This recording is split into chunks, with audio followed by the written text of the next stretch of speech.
Florida's Hot FM. Wink FM. 3:55 at Wink FM 97. The forecast for today. Well, pretty nice day, actually. Sunny and warm. Right now in Southwest Florida, 74 degrees. We'll check things out with Jim Reef in about 20 minutes. Find out just how chilly the temperatures will drop tonight right here in Southwest Florida.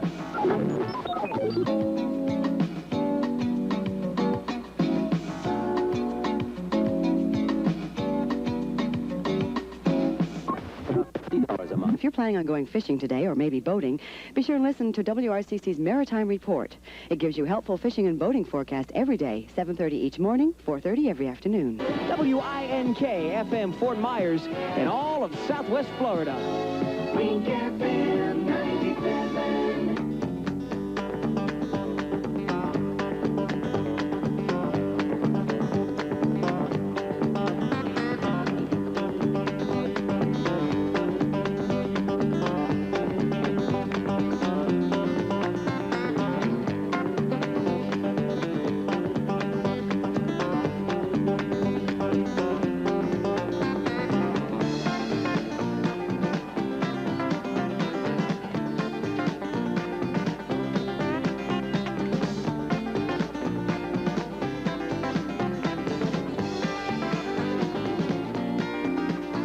They're on their way, and the quiet beaches of Florida lose their tranquility for a wonderful week of sailing. The Hog's Breath Caravan 1000, the world's endurance championship for 16-feet hobby cats, consisting of a 1,200-kilometer race from Miami to Fort Walton Beach, a small town on the north coast of the Gulf of Mexico on the border between Alabama and Louisiana.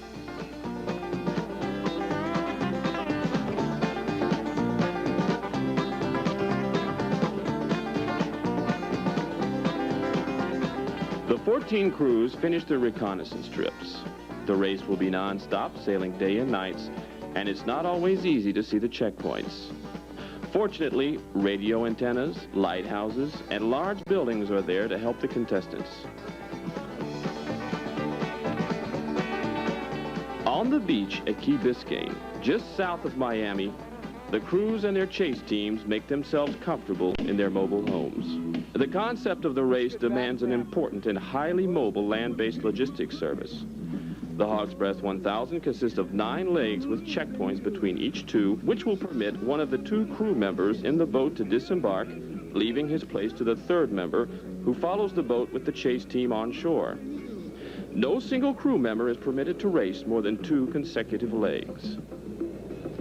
The choice of contestants is made according to their previous successes, the organizers inviting only the best of each country: the United States, Australia, New Zealand, France, Belgium, Germany, Great Britain, and Holland all answered this year with a high level of participation. 6 world champions, 1 European champion, and many national title holders. But champion or not, before taking to the sea, each crew must assemble its own boat, delivered fresh from the factory in boxes like a giant construction set.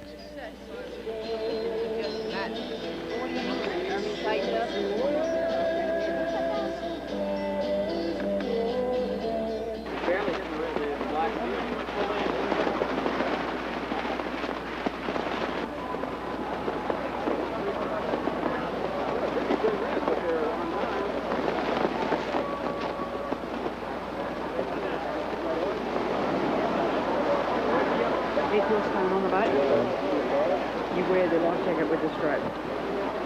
Okay, 'cause the other one's in the first pocket. You won't need it.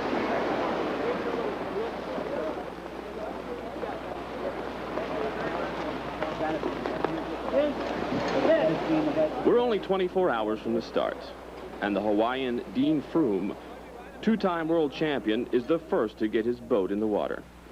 He must check the watertight hull and verify the sails and rigging, without forgetting to impress the others with the handling characteristics and hardiness of his boat. Even when the tension mounts on Key Biscayne, with a healthy dose of competitive spirit, chivalry is not dead. The only all-woman crew, comprising 2 Americans and the South African champion, certainly didn't have any problem getting their boat on the beach.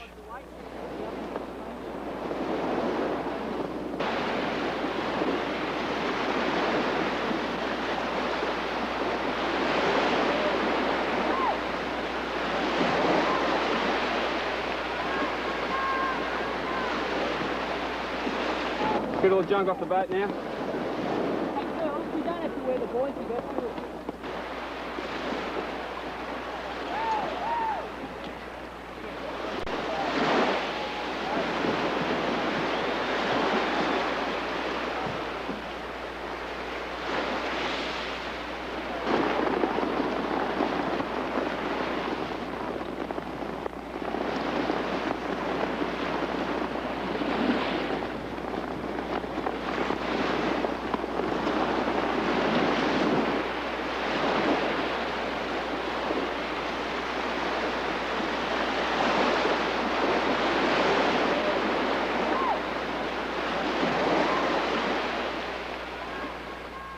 The day of warm-ups ends on a bad note for last year's winner. Two-time world champion Brett Dryland, found to have used epoxy, a substance forbidden by the rules of the race as it augments the speed of the boat in the water. So the Australian receives a new boat, still in its box, and begins the assembly procedure once again.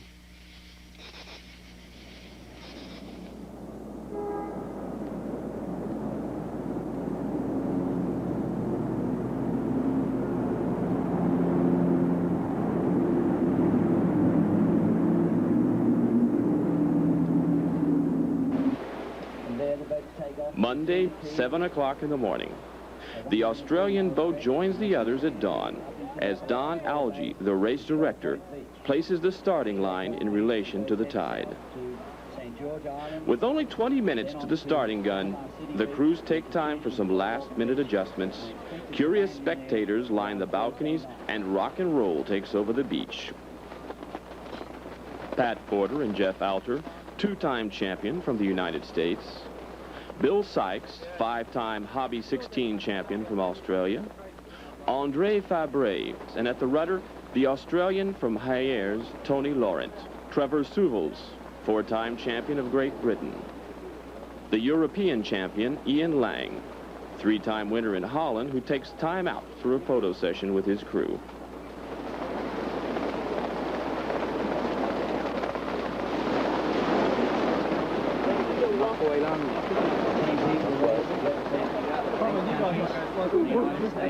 The girls, Kelly O'Brien and Linda Leon.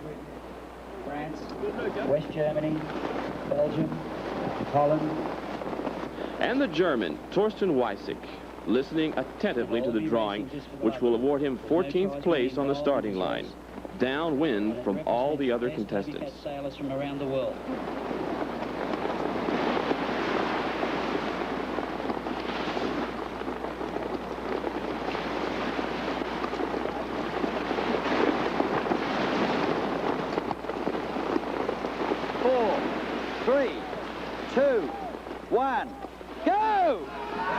And they're off. To the left, the sharks. On the right, the alligators, and in front of their bows, the 160 kilometers of the first leg, run between the warm currents of the Gulf Stream and the Florida Keys. Countless times, their rudders will scrape the coral reefs, the boat jumping with the shock. The tip of the mast will touch the horizon, and the sun will blind them. But they will never slow down because, above all, Hog's Breath is a race of speed. On land, another race begins. The motor homes with their chase teams will, in only a few minutes, be racing down the quiet South Florida roads to the first checkpoint.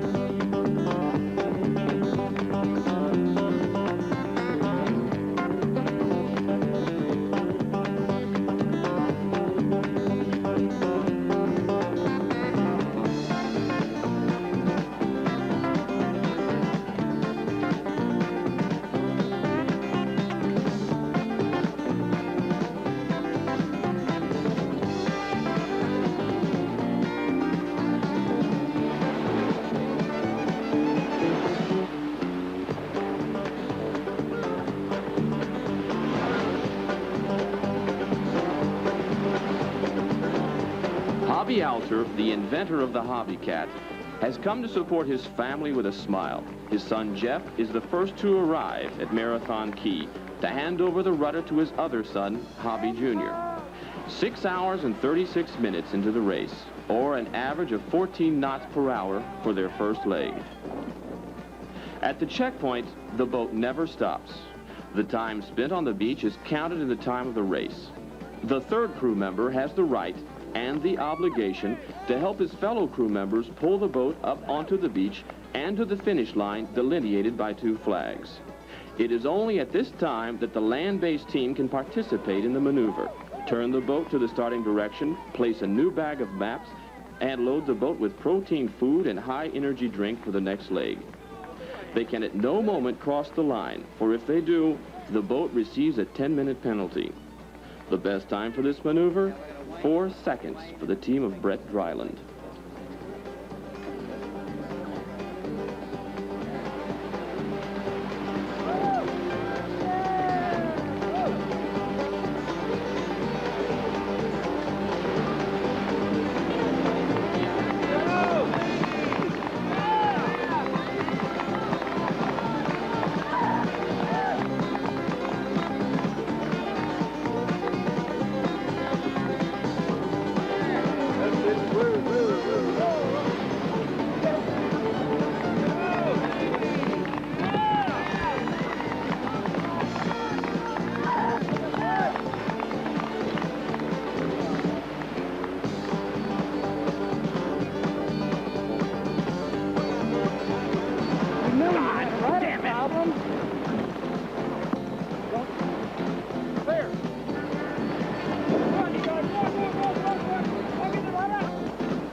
Seven hours and 48 minutes for the second leg.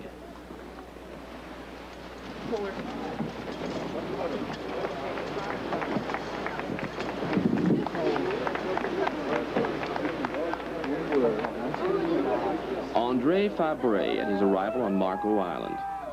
After 15 hours of continuous sailing, he doesn't really seem to know where he is.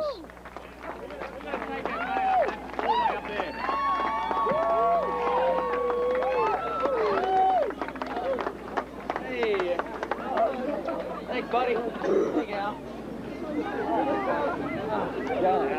Al. Buddy.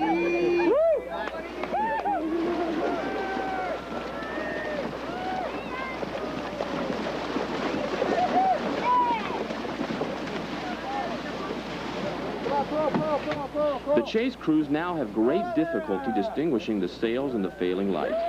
At sea, dolphins begin to approach the boats, playing in the phosphorescence of the water.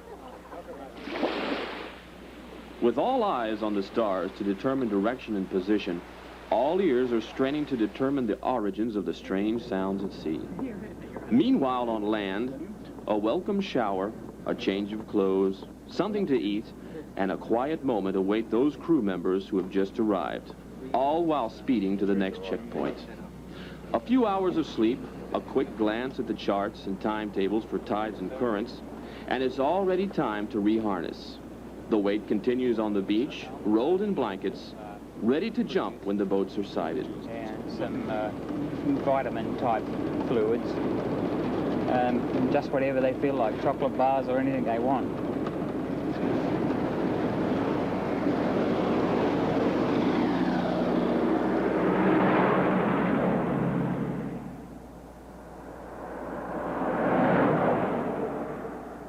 The wind has completely fallen, and some crews take advantage of the situation for some much-needed shut-eye.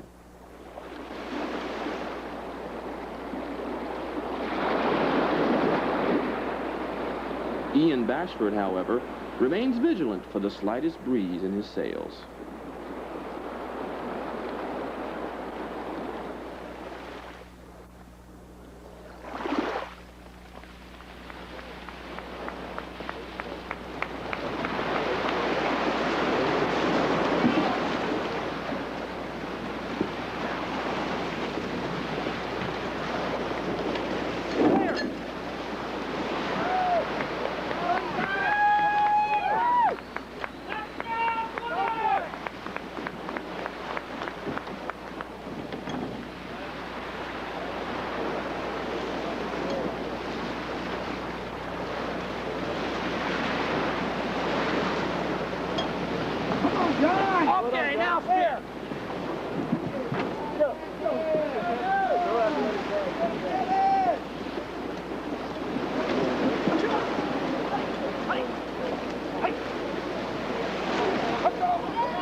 A bad break for the ladies.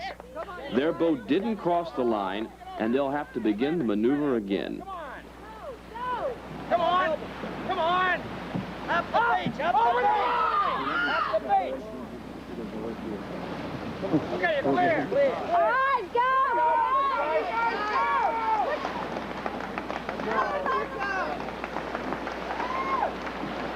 Go, you guys! Come on, come on!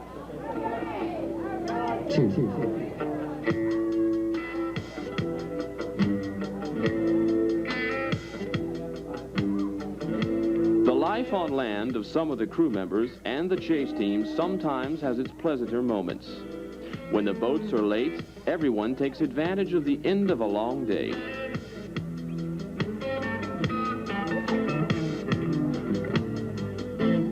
Ain't no sunshine when she's gone. It's not warm when she's away. As Clearwater is the halfway point of the race, the contestants are obliged to wait until all boats have arrived before taking to sea. The Alter brothers, therefore, had a welcome 6-hour break, while the New Zealanders only had 2. This town where she's gone. Wonder if she's gonna stay. Ain't no sunshine when she's gone. This house just ain't no home anytime she As the minimum weight is 220 pounds for 2 persons, every crew that is considered too light must be weighed and supplementary ballast must be taken on. Frequently, dehydration becomes a problem and an additional pound or 2 is added. If some of the crew members have an opportunity to sleep, the work still continues aboard the boats. The rudders, abraded by contact with coral, have to be sanded, the rigging has to be tightened, and the seaworthiness of the boat has to be checked. ain't no sunshine when she's gone. At 3 o'clock on the dot, the night swallows the boats, continuing on another leg of 130 kilometers.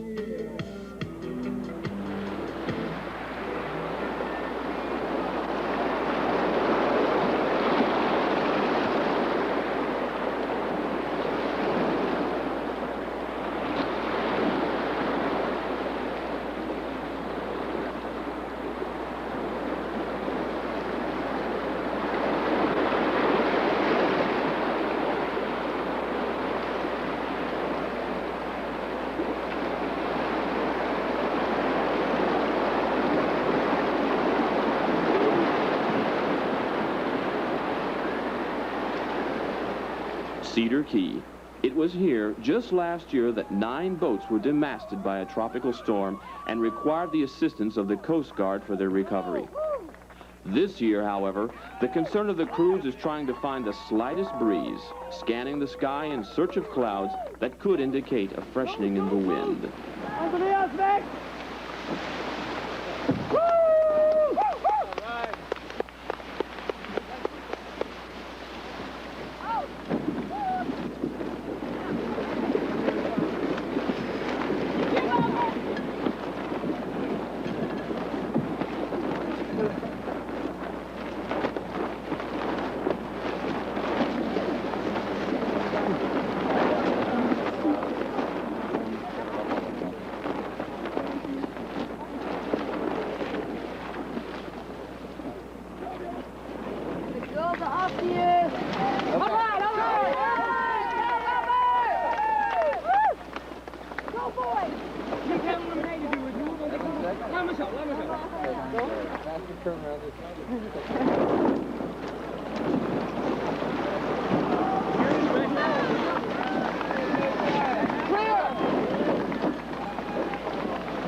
Panama City, one of the most beautiful beaches in Florida, and the next to the last leg of the race. Still no wind.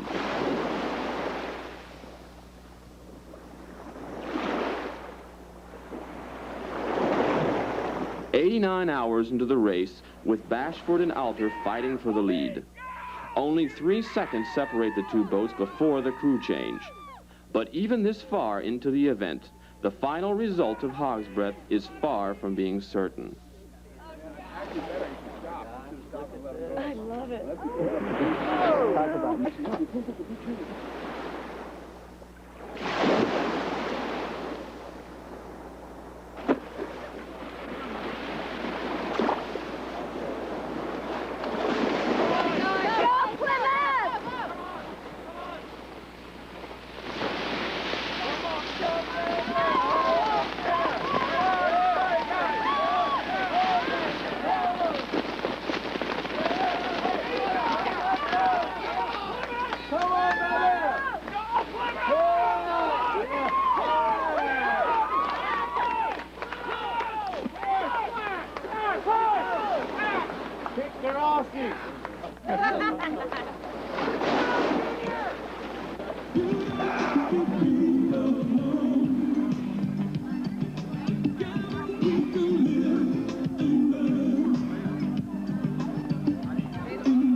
On the beach at Fort Walton, the chase crews have parked their motorhomes, put plenty of beer on ice, and turned up the music. In the now stiffening breeze, the sails are appearing just over the horizon. But the boats will be sailing against the wind, and this is definitely going to be a fight to the finish. And here's Ian Bashford, the king of speed, to confirm the Australian supremacy. A race of 96 hours, 44 minutes, and 27 seconds. More than 4 days of sailing. Hog's Breath 1000 International Challenge.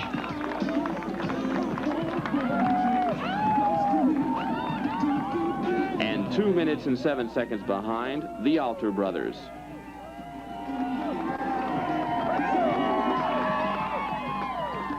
The champagne and beer come out with shouts of, "You're the best. You're not too bad yourself." All the hours of concentration, the nerves on end, and the endless waiting for the slightest little breeze is now forgotten amidst the camaraderie and good cheer. They're coming in quickly now. Carlton Tucker, the two-time American champion, beats his old rival, Alan Eges, by only 13 seconds, as Brett Dryland, in 5th place this year, promises to do better next time. André Fabre waits for his fellow Frenchman from Hyères Côte d'Azur, while Harry Michel Peters waits for the Belgians.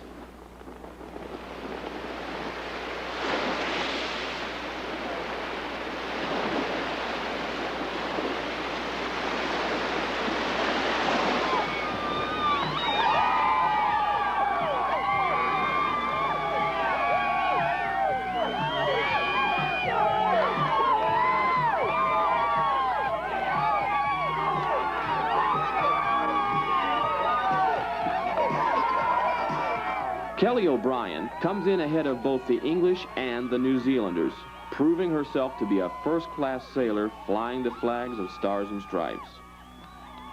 And Australia succeeds itself to retain the trophy for another year. A kiss, a hug, a glass of champagne, and a T-shirt. Once again, the contestants have pushed themselves to the limits and fought to the last second of the race. All this for a bit of fleeting glory, but also for the respect of their fellow sailors. Because that's the reason that there is a Hog's Breath, in the purest tradition of pleasure sailing. A race in which everyone is a winner under the Florida sun.